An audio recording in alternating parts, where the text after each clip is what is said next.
The Marlow situation has completely lost the plot, like professional esports players actually got involved in this drama.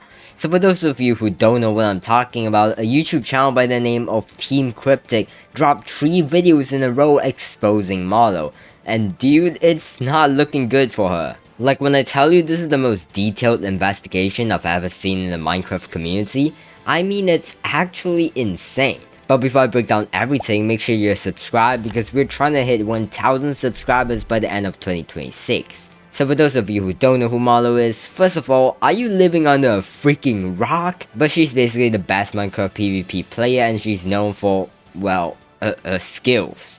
Duh. But here's where Team Cryptic comes in, and dude, their approach to investigating Marlow is completely different from anything we've seen before. Because Team Cryptic is a professional coaching program run by a veteran coach named Wemmbu, who has coached over 1000 players combined with his team, including players ranked as high as number 4 on the entire leaderboard. And his entire professional background is in looking at aim mechanics, mouse behavior, sensitivity, and movement habits. So when he decided to investigate Marlow, he didn't just look at a gameplay from a Minecraft perspective, he looked at it from a professional aim coaching perspective, which is only genius when you think about it. And not gonna lie, when I first heard about this investigation, I was like, bro, this is either gonna completely prove Marlow is legit, or it's gonna absolutely destroy her reputation. And honestly, after watching all 3 videos, I think I know which one it is, because the evidence is pretty overwhelming. So let me break down the video one by one for you guys. Because dude, the evidence that Wemmbu presents is absolutely insane.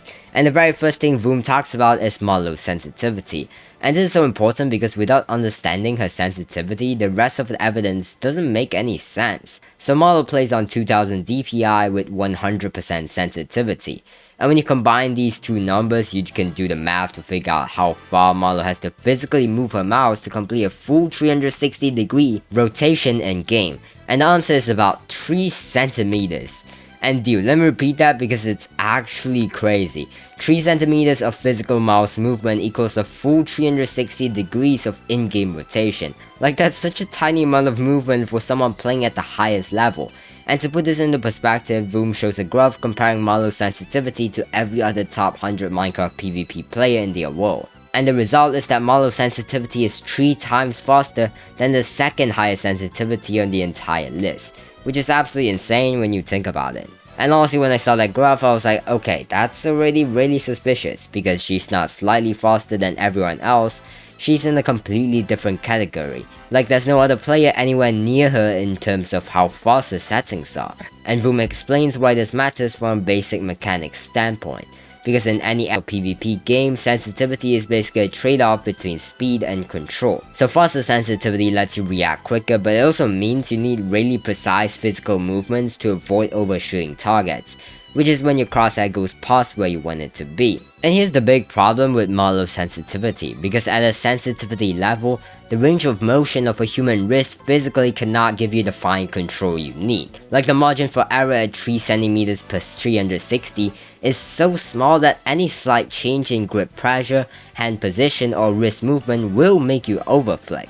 And Wemmbu says that there is no professional player in any competitive game in the world who plays at a sensitivity this fast at this level of skill. And the reason isn't personal preference, it's literally physics. Because the human hand simply cannot keep that level of control over a mouse on settings this extreme. But then Wemmbu looks at Marlow's mace montage footage, and dude, this is where things get absolutely insane.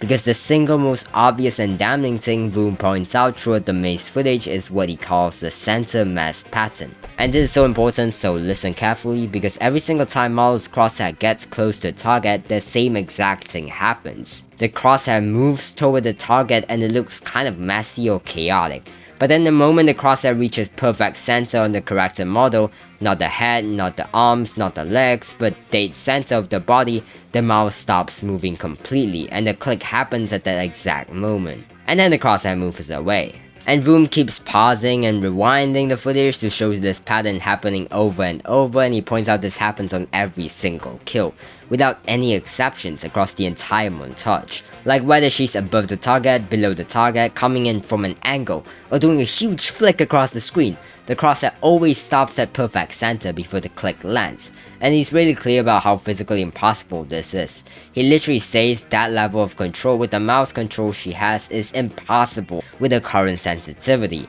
And honestly, when you see it happening every single time, it's like, dude, that can't be a coincidence. But wait, there's more, because Wemmbu also points out what he calls the on-off range pattern, and this is where things get really suspicious. So when Marlow is not in range of any player, like when nobody is close enough to hit, her mouse movement is all fidgety and messy, with random movements and the kind of choppy behavior you would expect from someone on really high sensitivity who's struggling a bit with their settings. Like she looks like a normal person who's having a hard time controlling really fast settings. But the instant she gets close enough to a player to actually hit them, this changes completely.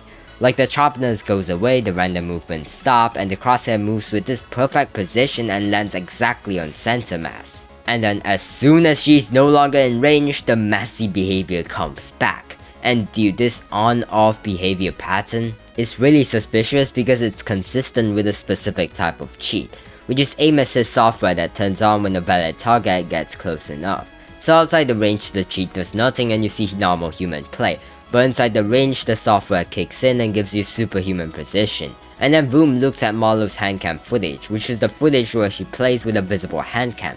And the whole point is to show that her mouse movements are natural and human, but the results are totally different from the mace footage. Like in the handcam footage, basically everything that was missing from the mace footage is now there.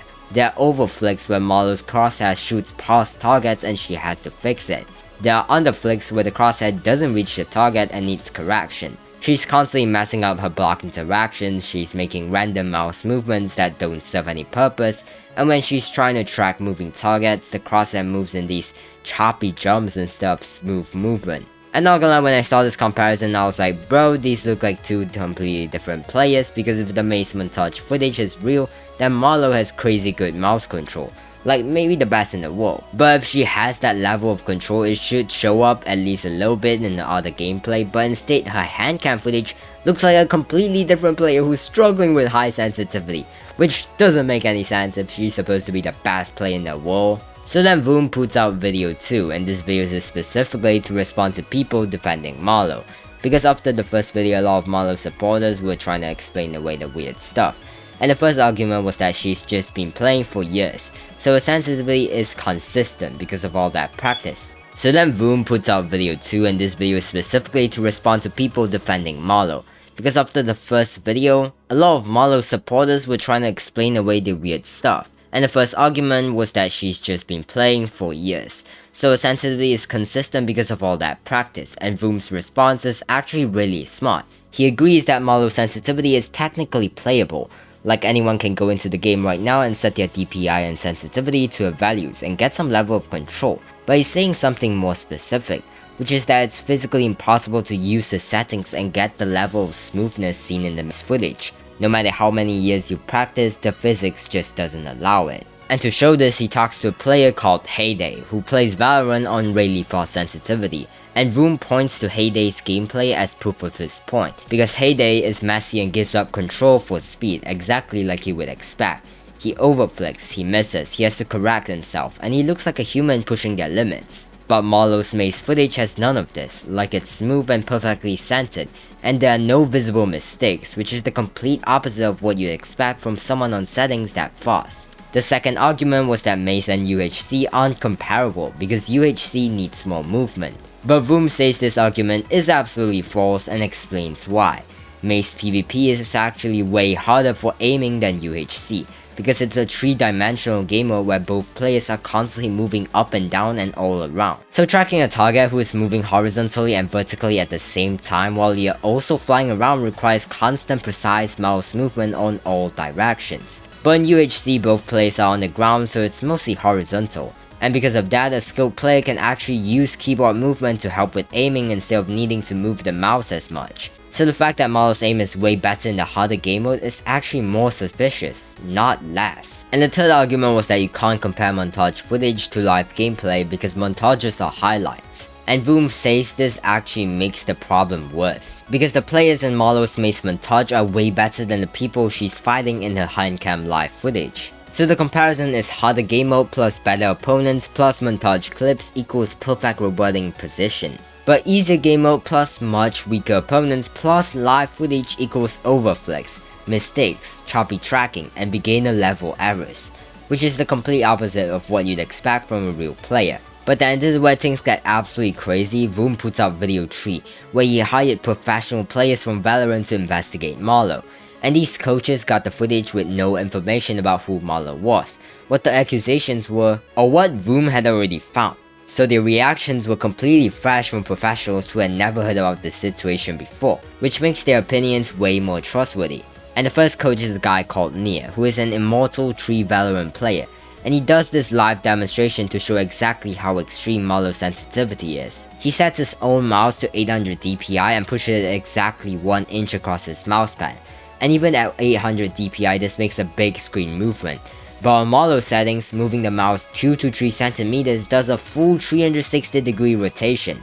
Like, that's insane when you actually see it physically demonstrated. And Nia also has big problems with Marlow's physical setup because the mouse can't be found anywhere online. There are no drivers, no information, no product listing, and he figures it almost definitely came bundled with a pre-built PC, like a basic Dell Office mouse. And he points out that her mousepad is known for working well with macros, which is suspicious. And he also points out that Marlow's keyboard is completely outside the frame of her camera, and his guess is, I'm assuming, because she's either using macros with the keyboard or the mouse, and she doesn't want people to see if she's pressing any more macro keys, which is really suspicious when you think about it. And then Nia watches Marlow's montage at 0.25x speed, which is really slow, and he starts calling out center mass hits one by one in real time.